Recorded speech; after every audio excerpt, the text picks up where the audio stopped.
ہم نے جانوں کا نذرانہ دے کے، ہمارے والدین نے، ہمارے بزرگوں نے، ہماری ماؤں بہنوں نے قربانیاں دی، آج ہمارے تک یہ احسانیاں آئی۔ آج ہم اپنے گھر میں بیٹھتے ہیں، اپنی مساجد میں جا کے نمازیں پڑھتے ہیں، اپنی اذانیں دیتے ہیں، اپنی عیدگاہوں میں جا کے نمازیں پڑھتے ہیں۔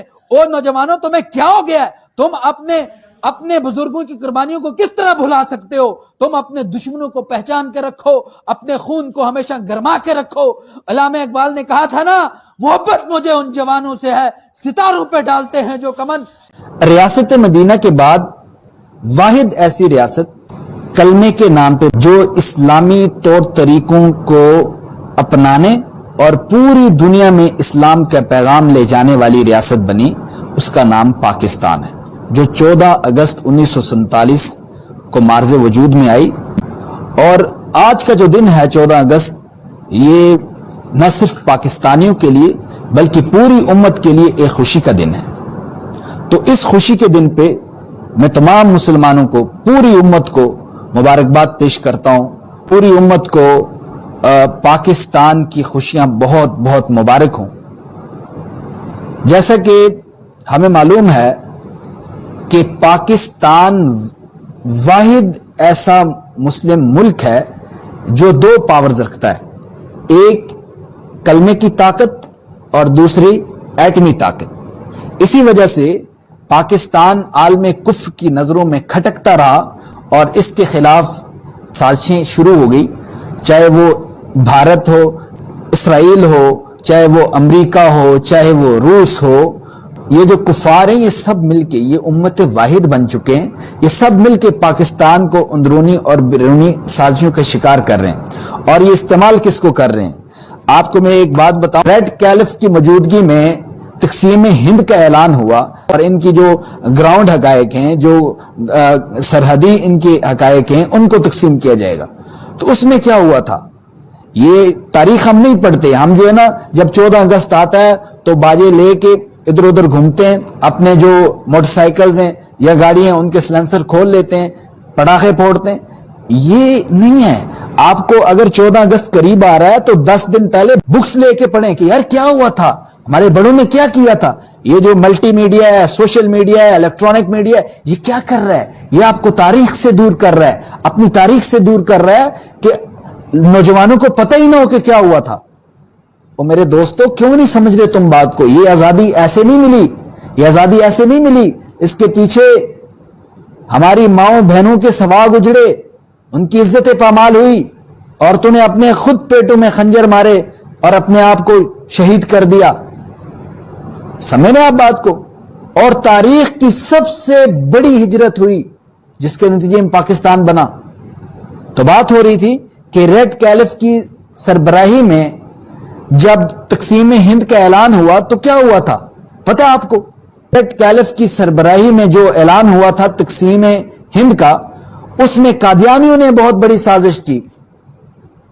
ظفر اللہ خان جو مسلم لیگ کا ممبر تھا، اس کو قادیانیوں نے مسلم لیگ میں انٹر کیا۔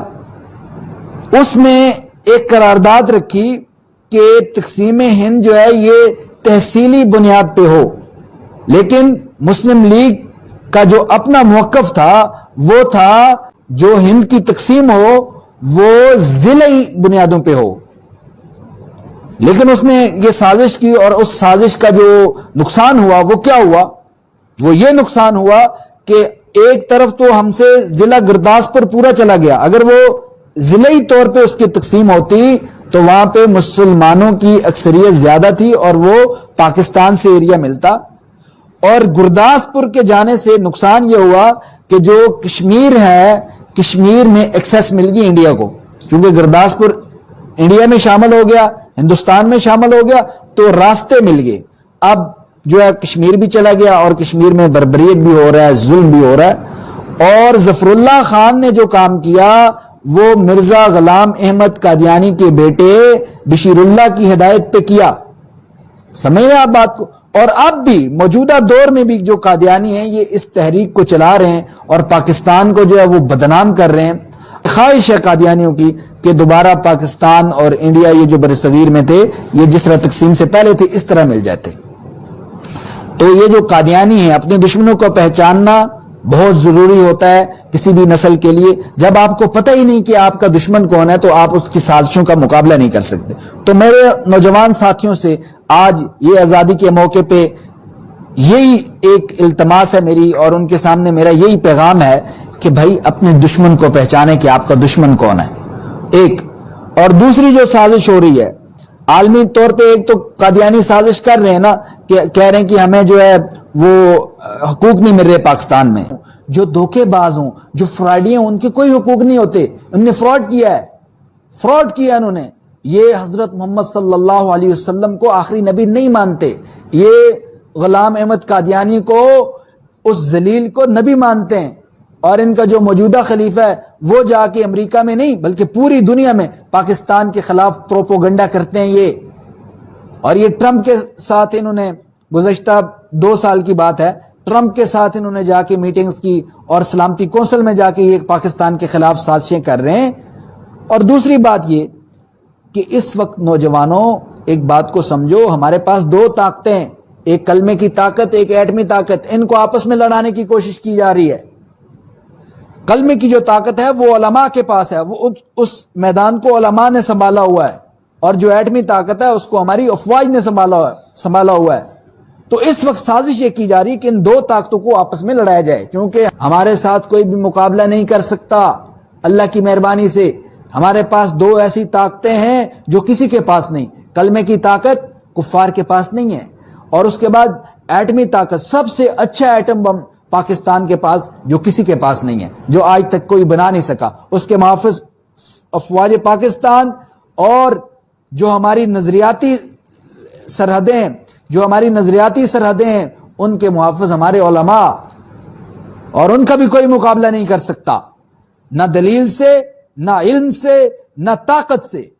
اور ہماری افواج کا بھی کوئی مقابلہ نہیں کر سکتا. اور سب سے بہترین، ہماری سب سے بہترین ایجنسی ISI، جو دنیا کی سب سے ایک ٹاپ 1 ایجنسی، اس کا کوئی مقابلہ نہیں کر سکتا. یہ اللہ کی مہربانی ہے، یہ اللہ کی مہربانی ہے. یہ لوگ تہجد پڑھتے ہیں، یہ ISI والے، یہ جو آرمی والے ہیں، جو ہمارے آفیسر ہیں، یہ رات کو سوتے نہیں، یہ رات کو اللہ سے مانگتے ہیں، اللہ سے مانگتے ہیں. دوستو ایسے ہی نہیں مل جاتی اتنی بڑی یہ جو پوسٹیں ملی ہیں، اتنی بڑی جو کامیابیاں ملتی ہیں ان کو، یہ اللہ اللہ کرتے ہیں. اور اس لیے میری بات سمجھیں، ہمیشہ علماء اور افواج یہ آپس میں اتحاد رکھیں، آپس میں محبت رکھیں. اور جو ان کے درمیان لڑائی کو پھیلانے کی کوشش کرتا ہے، لڑائی کو ہوا دینے کی کوشش کرتا ہے، چھوٹے چھوٹے معاملات کو ابھار کے بڑا کرتا ہے، وہ لعنتی منحوس، وہ اپنے آپ کو سنبھالے.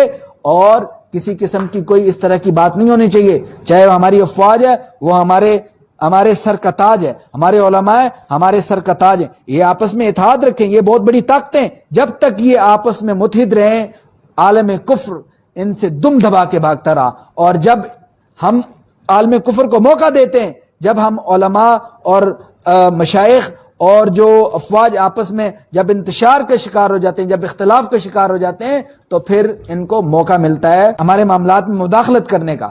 ایک نوجوانوں یاد رکھنا، کسی عالم کی، کسی بھی مذہبی فرقے کے بارے میں کوئی بھی نیگیٹو بات اگر آپ کو ملے، اس کو فارورڈ آگے نہ کریں. دوسری بات، افواج کے خلاف جو بھی بھونکے، جو بھی بات کرے، اس بات کو آگے فارورڈ نہ کریں، بلکہ اس کو کمنٹ کریں کہ آپ ایک وائلنس کر رہے ہو، آپ وائلنس کر رہے ہو، ٹھیک ہے، اس کو کمنٹ کریں. اور دوسری بات، قادیانیوں کو پہچان کے رکھو. قادیانی جس بھی محکمے میں، میری یہ التماس ہے حکومت پاکستان سے اور تمام اسلامی ممالک سے کہ قادیانی جس بھی محکمے میں آپ کو ملے اس کو فوری وہاں سے نکالیں. یہ بہت بڑے سازشی ہیں، اور یہ سازشیوں کے تحت محکموں میں آتے ہیں اور پھر محکموں کو تباہ کرتے ہیں اور اپنے اختیارات کو غلط استعمال کرتے ہیں. اور میرے نوجوان ساتھیوں، آزادی کا یہ مطلب نہیں کہ تم باجے پٹاخے پھوڑو، بلکہ تم اپنے دشمنوں کو سمجھو اور تاریخ پاکستان کو پڑھو. اور مسلمان پوری دنیا کو فتح کرنے کے لیے اللہ پاک نے مسلمان کو بنایا ہے. یہ صرف محدود نہ رکھو اپنے بارڈرز کو کہ صرف پاکستان. جس طرح گریٹر اسرائیل کا انہوں نے منصوبہ بنایا ہے، ہمارا بھی منصوبہ ہونا چاہیے کہ ہم گریٹر پاکستان بنائیں. انشاءاللہ ہم گریٹر پاکستان بنائیں گے. او اسرائیلی کتو، ہم تمہیں آج بتانا چاہتے ہیں اس آزادی کے موقع پہ کہ گریٹر پاکستان بنے گا اور پوری دنیا میں انشاءاللہ پاکستان کا جھنڈا لہرائے گا، اور یہ اسلامی ریاست بن کے رہے گی پوری دنیا کو ہم نے انشاءاللہ اسلامی ریاست بنانا ہے. تم بھونکتے رہو, تم سازشیں کرتے رہو, انشاءاللہ 74 سالوں میں پاکستان کو کوئی فرق نہیں پڑا, آگے بھی نہیں پڑے گا. تم ہی پٹو گے, تم ہی پٹو گے. تم جو یہ بار بار ہمیں دکھا رہے ہو نا کہ ہمارے پاس طاقت ہے, ہمارے پاس ٹیکنالوجی ہے, او کتو, افغانستان میں تمہیں مار پڑی, ٹیکنالوجی سے تم لیس تھے, تمہیں منہ کی کھانی پڑی. تم رات کو دم دبا کے بھاگے, تم اس طرح بھاگو گے. تم فلسطین پہ ظلم کر رہے ہو, تم کشمیر پہ ظلم کر رہے ہو, تم چیچنیا بوسنیا پہ ظلم کر رہے ہو, ایک دن تم وہاں سے بھی دم دبا کے بھاگو گے. اوے ابھی تو ہمارے پاکستان کے ہیرو تمہارے مقابلے میں نہیں آئے. اگر تمہارے مقابلے میں آئے نا تو تم اپنے گھر سے بھی اپنے مرچوں کو بھی چھوڑ کے بھاگو گے. کتو, آج 14 اگست کے موقع پہ میں تمہیں وارن کر رہا ہوں کہ جو تم میلی آنکھ سے پاکستان کی طرف دیکھ رہے ہو نا, تو اس آنکھ کو کسی اور طرف موڑ لو, ورنہ یہ آنکھیں تمہاری ہم جو ہے نا نوچ دیں گے. یہ تمہاری آنکھیں دیکھنے کی قابل بھی نہیں رہیں گی. تم کیا سمجھتے ہو پاکستان کو, تم کیا سمجھتے ہو پاکستان کی طاقت کو, تم کیا سمجھتے ہو پاکستان کے علماء کو, تم کیا سمجھتے ہو پاکستان کی افواج کو اور پاکستان کے ایٹم کو. میں کہتا ہوں کہ تمہاری دھجیاں اڑا دیں گے. اور گریٹر پاکستان کا منصوبہ انشاءاللہ سامنے آ رہا ہے. پاکستان مستحکم ہو رہا ہے. پاکستان انشاءاللہ معیشت کے طور پہ بھی آگے آئے گا. تم نے سیاست کی تھی کہ تم پاکستان کو معیشت اتنا نیچے کر دو گے کہ یہ تمہارے گھٹنوں پہ آ جائے گا. ہمارے حکمران پاکستان کو اوپر لے کے آ رہے ہیں, پاکستان کے قرضے اتر رہے ہیں, پاکستان خود سٹیبل ہو رہا ہے معاشی طور پہ, اور انشاءاللہ مستحکم ہو کے تمہارا مقابلہ کرے گا. جس طرح تمہیں افغانستان سے جوتیاں پڑی, روس کو پڑی, امریکہ کو پڑی, اور فلسطین میں اسرائیل کو پڑ رہی ہیں جوتیاں, انشاءاللہ اس طرح بھارت کو بھی کشمیر میں پڑ رہی ہیں. بھارت میں کشمیری ان کے آگے جھکے نہیں, اپنی گردنیں کٹائیں, قربانیاں دی. یہی قربانیاں دے کے, ہم نے جانوں کا نذرانہ دے کے, ہمارے والدین نے, ہمارے بزرگوں نے, ہماری ماؤں بہنوں نے قربانیاں دی, آج ہمارے تک یہ آسانیاں آئی. آج ہم اپنے گھر میں بیٹھتے ہیں, اپنی مساجد میں جا کے نمازیں پڑھتے ہیں, اپنی اذانیں دیتے ہیں, اپنی عیدگاہوں میں جا کے نمازیں پڑھتے ہیں. او نوجوانوں, تمہیں کیا ہو گیا ہے؟ تم اپنے بزرگوں کی قربانیوں کو کس طرح بھلا سکتے ہو؟ تم اپنے دشمنوں کو پہچان کے رکھو, اپنے خون کو ہمیشہ گرما کے رکھو. علامہ اقبال نے کہا تھا نا, محبت مجھے ان جوانوں سے ہے ستاروں پہ ڈالتے ہیں جو کمن.